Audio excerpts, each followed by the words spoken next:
सभी छात्रों का स्वागत है एक बार फिर। कल हमने प्रश्नावली 1.2 से पहला प्रश्न किया था।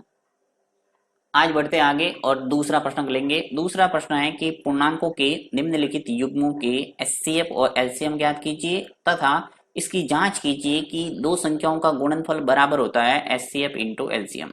अब एचसीएफ एलसीएम क्या है ये आपको पता ही होगा। एचसीएफ का मतलब होता है महत्तम समावर्तक और एलसीएम का मतलब होता है लघुत्तम समावर्त्य। एचसीएफ की फुल फॉर्म है हाईएस्ट कॉमन फैक्टर और एलसीएम की फुल फॉर्म है लोवेस्ट कॉमन मल्टीपल। ठीक है, तो यहाँ पे एचसीएफ एलसीएम निकालेंगे सबसे पहले और इन एचसीएफ और एलसीएम का गुणा करके ये आएगा जो भी दो संख्या है उनके गुणनफल के बराबर। ये हम प्रूव भी करेंगे। तो पहला प्रश्न लेता हूं, बहुत ही सरल है, जल्दी से आपको समझ में आ जाएगा। देखिए यहाँ पे क्या करना है, 26 और 91 है। ये ले लिया मैंने 26 और 91। पहला प्रश्न कर रहे हैं 91। सबसे पहला काम है आपने जो पहले प्रश्न में किया था वो काम करना। पहले प्रश्न में क्या किया हमने कि जो संख्या दे रखी थी उसके हमने अभाज्य गुणनखंड किए थे। तो यहाँ पे वही काम करना है, जो भी संख्या दे रखी है उसके अभाज्य गुणनखंड कर दो। तो यहाँ पे मैं सबसे पहले लिखूंगा 26 के अभाज्य गुणनखंड। अभाज्य गुणनखंड, ठीक है। अब 26 के अभाज्य गुणनखंड कितने होते हैं ये अब सीधा आपको लिखना नहीं आता है, तो रफ कॉपी में थोड़ा सा आप कार्य कर दो। 26 ले लो और उसके अंदर भाग दो। 26 के अंदर 2 का भाग जा रहा है इसलिए दे देंगे, 2 का भाग देंगे। 26 के अंदर कितनी बार जाएगा, 13 बार।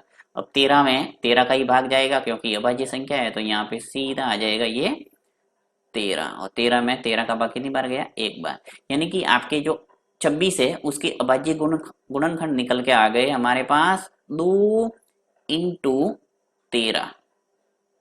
ठीक है, 2 इंटू 13 हो गया।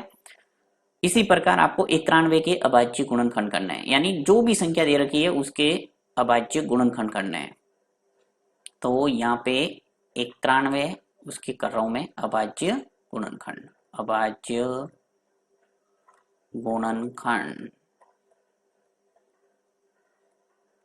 अभाज्य गुणनखंड कर दिया। यहाँ पर भी वही 91 को साइड में ले रहा हूँ, 91। अब 91 के अंदर सीधा आपके भाग जाएगा 7 का। ठीक है, बाकी किसी का नहीं जाएगा। आप देख सकते हैं 7 के अंदर 7 का भाग देंगे 91 के अंदर तो जाएगा 13 बार। 13 सत्ते क्या होता है 91। अब 13 के अंदर वही 13 का भाग जाएगा कितनी बार, एक बार। यानी कि 91 का हमारे पास अभाज्य गुणनखंड निकल के आ गए 7 इंटू 13।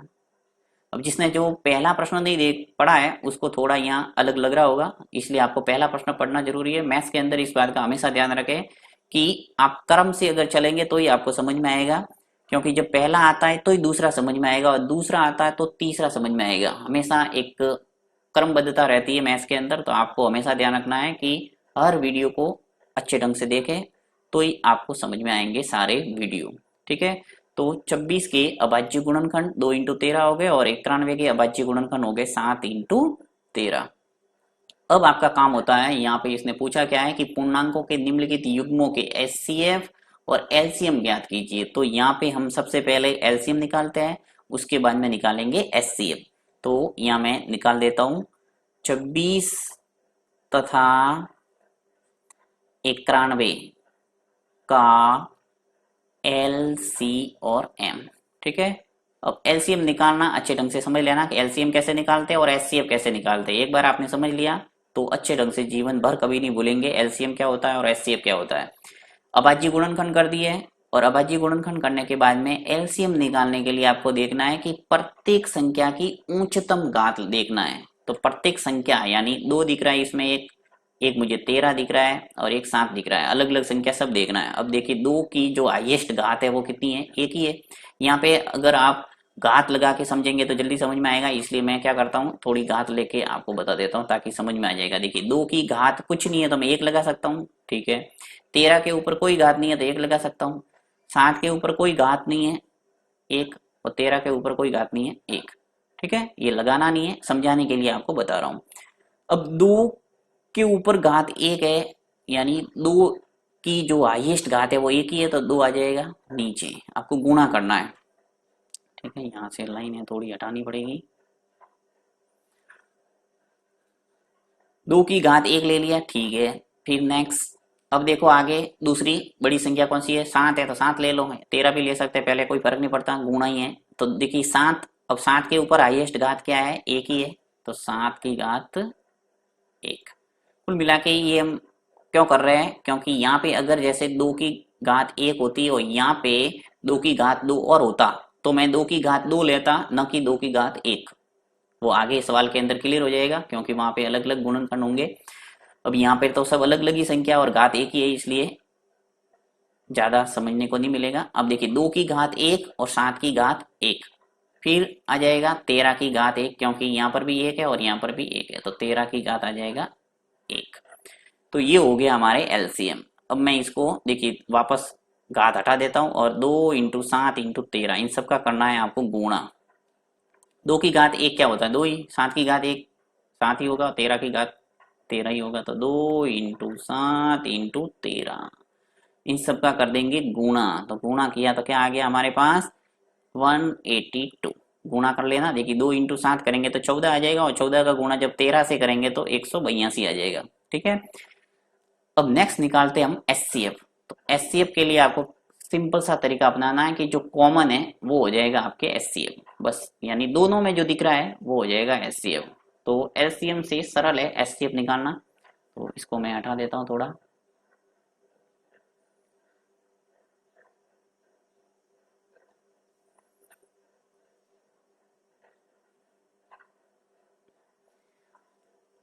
अब मैं लिखता हूं कि 26 तथा 91 का एस सी और एफ, ठीक है।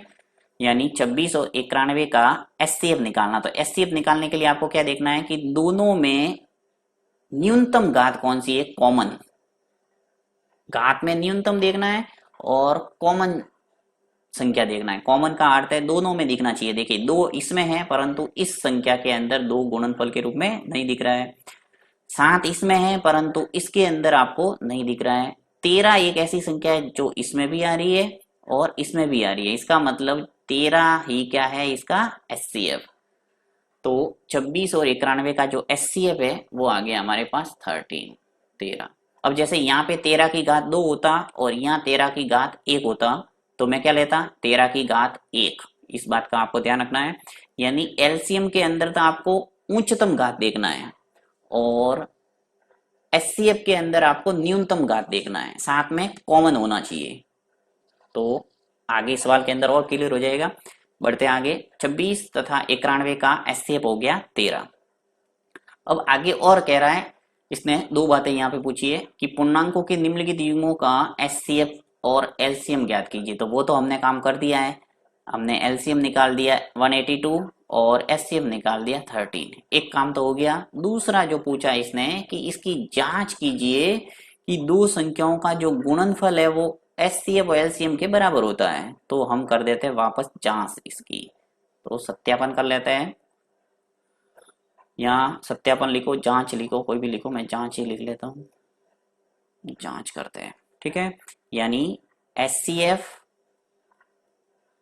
Into LCM, HCF into LCM बराबर होता है प्रथम संख्या इंटू द्वितीय संख्या, या फिर ऐसे लिख सकते हैं 2 संख्याओं का गुणनफल। 2 संख्या कौन सी, ये 26 और 91, यहाँ पे 510 और 92, 336 और 54।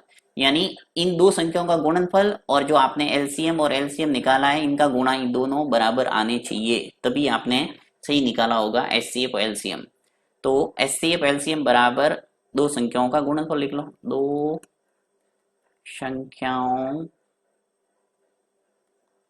का गुणनफल, गुणनफल लिख लेते हैं,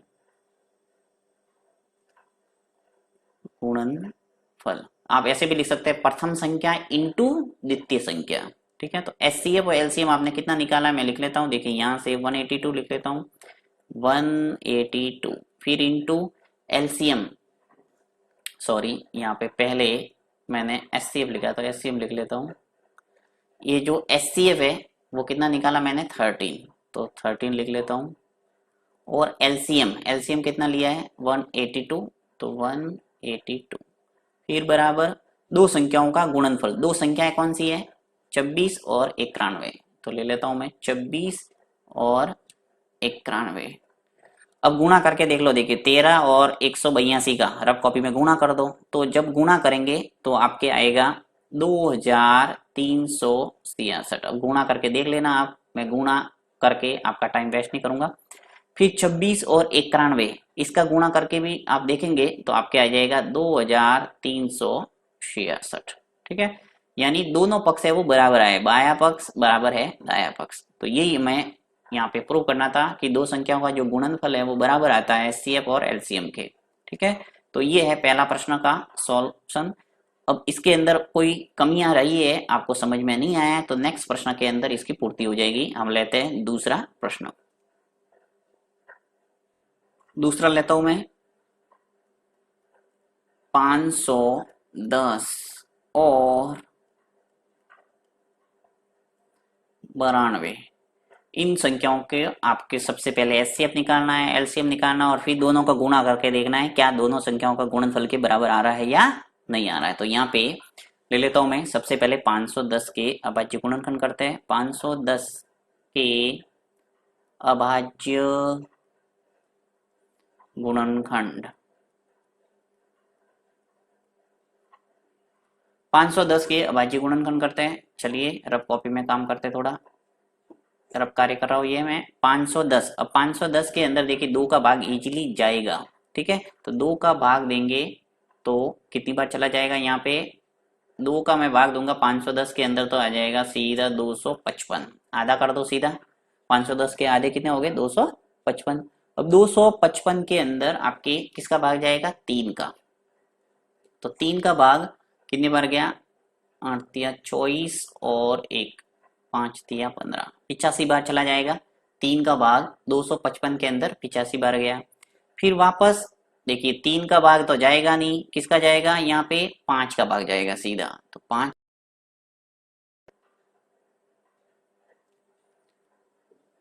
तो 85 के अंदर 5 का भाग जाएगा पूरा पूरा। तो 85 के अंदर 5 का भाग गया कितनी बार? 17 बार। 5 एकम 5, 3 शेष बचा, 35 हो गया, 7 पंजे 35, यानी कि 17 बार चला गया। और 17 में 17 का ही जाएगा क्योंकि अभाज्य संख्या एक बार चला गया। यानी कि आपके जो 510 है इसके अभाज्य गुणनखंड आ गए 2 इंटू 3 इंटू 5 इंटू 17। ठीक है, ये आ गए आपके अभाज्य गुणनखंड 510 के। दूसरी संख्या लेता हूं 92। 92 के अभाज्य गुणनखंड, 92 के अभाज्य गुणनखंड करते हैं। यहां पर वही रफ कार्य करते हैं थोड़ा।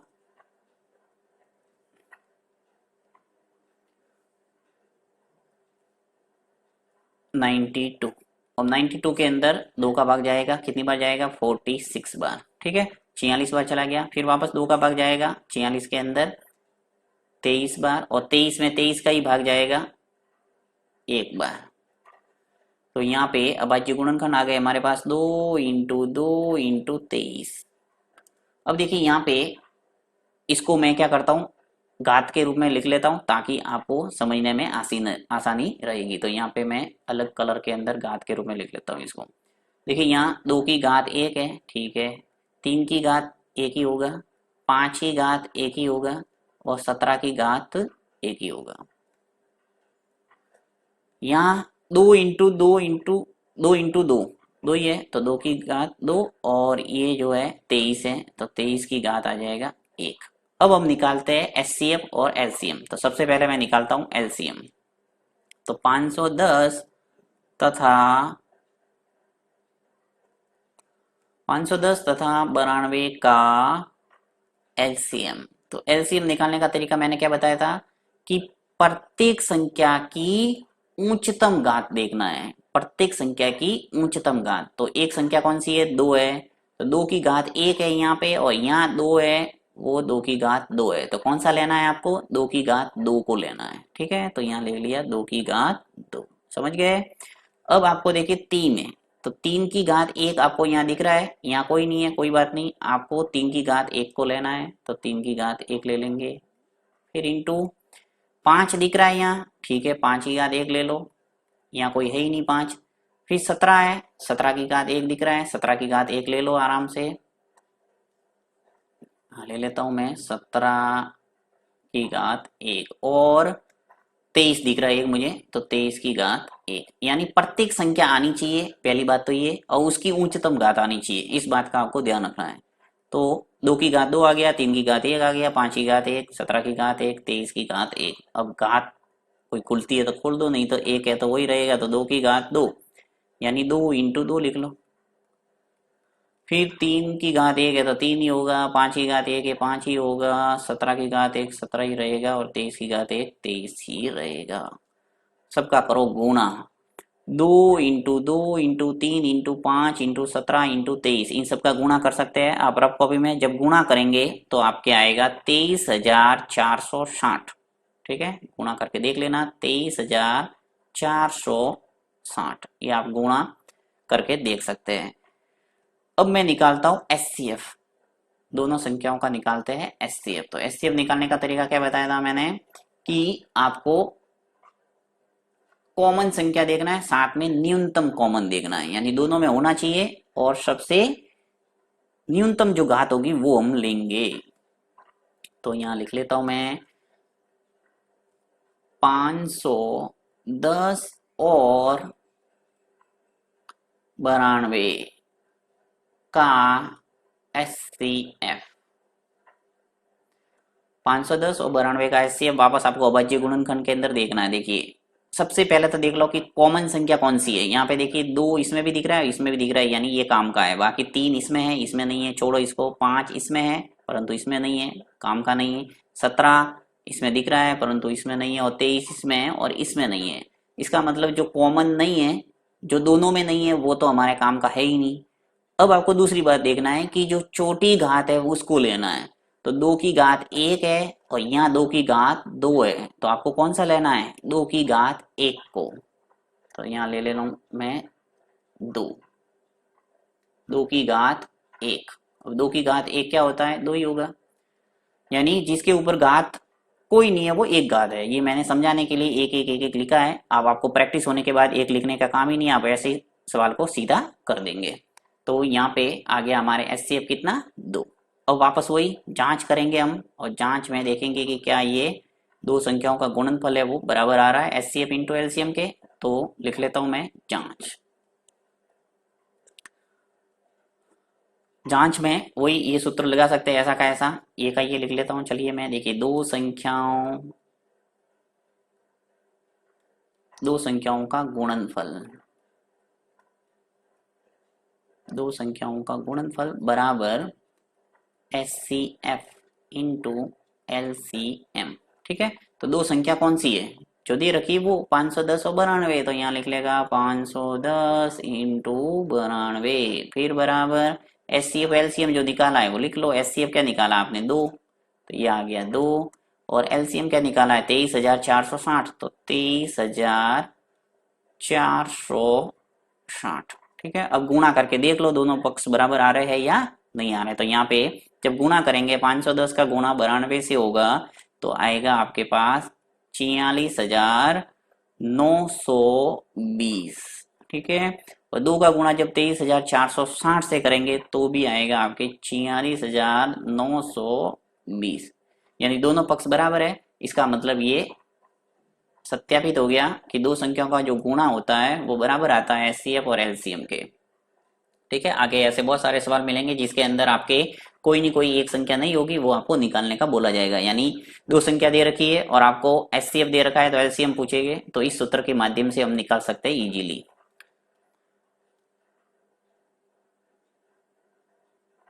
अब तीसरा प्रश्न आपको होमवर्क के रूप में मैं दे रहा हूं। आपको तीसरा प्रश्न मुझे करके कमेंट बॉक्स के अंदर इसका उत्तर है वो लिख के बताना है। देखते हैं सबसे पहले कमेंट बॉक्स में कौन उत्तर लिखता है, और जब तक आप हाथ से नहीं करेंगे तब तक आपको कोई समझ में आने वाला नहीं है। आप स्वयं करेंगे, आपकी समस्या आएगी, और आप जब समस्याओं का समाधान ढूंढने बैठेंगे तब आपको समझ में आने वाला है प्रश्न। मैथ्स के अंदर हमेशा ध्यान रखना, प्रैक्टिस मेक्स मैन परफेक्ट, यानी जब तक आप हाथ से नहीं करेंगे तब तक आपको कोई समझ में नहीं आएगा। आप जब देखेंगे तो आपको ऐसा लगेगा कि समझ में आ रहा है, परंतु जब करने बैठे तो तब कई प्रकार की समस्या हमारे सामने आती है। इसलिए आपको स्वयं करना है और फिर देखना है कि कहाँ समस्या आ रही है और फिर मुझे कमेंट बॉक्स के अंदर पूछना है, तो मैं आपको नेक्स्ट प्रश्न के अंदर उस समस्या का समाधान बताऊंगा।